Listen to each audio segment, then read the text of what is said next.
Barack Obama was born in 1961 in Honolulu to Stanley Ann Dunham from Kansas and Barack Hussein Obama Sr. from Kenya. Obama Sr. left Hawaii when Barack was only 2 years old, leaving Ann to be a single mother.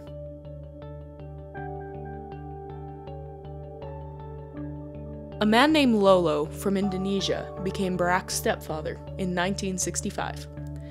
Lolo Soetoro became a father figure and friend to Barack, teaching him many things about being a man and about living in the world.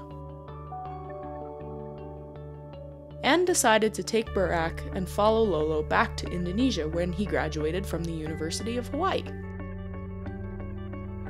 Maya, Barack's younger sister, was born in 1970.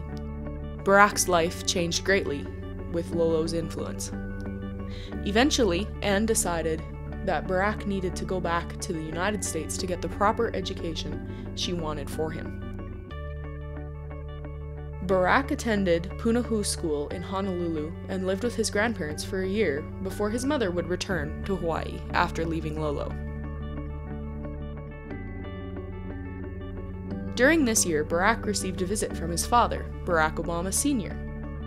While his father was with them, Barack became accustomed to having him there, but never developed a real relationship with him.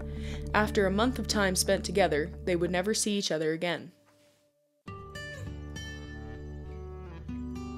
As Barack grew up, he began to struggle with his identity. In high school, there were only 4 students who were black in his school.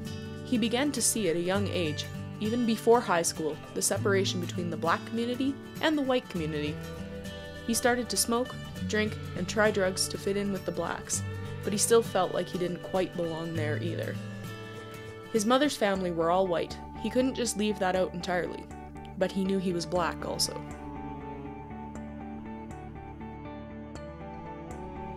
Barack went to Occidental College in Los Angeles, California.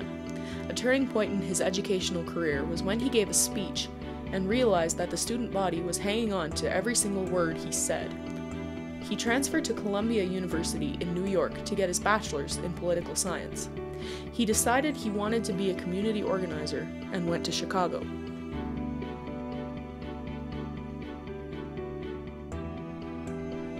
In Chicago, Barack dealt with a lot of the turmoil in the black communities. He worked on the Altgeld projects, a housing project for black people. Despite the fact that blacks and whites were no longer segregated and hadn't been for over 2 decades, the divide was still present. Barack decided to go back to law school. He got into Harvard, and in the summer between the end of his work in Chicago and starting in Harvard, he decided it was time to go to Kenya to find his real roots on his father's side. Obama Sr. had died by this time. Barack had never really known him, and when he passed, hadn't felt anything aside from a missed opportunity.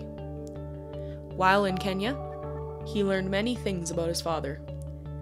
Obama Sr.'s father was a very harsh man, and he was raised to be the same.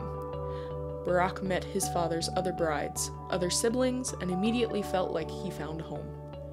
The family welcomed him with open arms.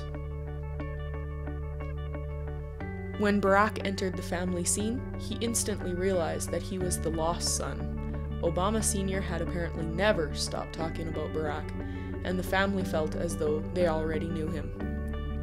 After learning about everything he had in Kenya, Barack paid a visit to his father and grandfather's graves. His life somehow made more sense with the knowledge of where he came from.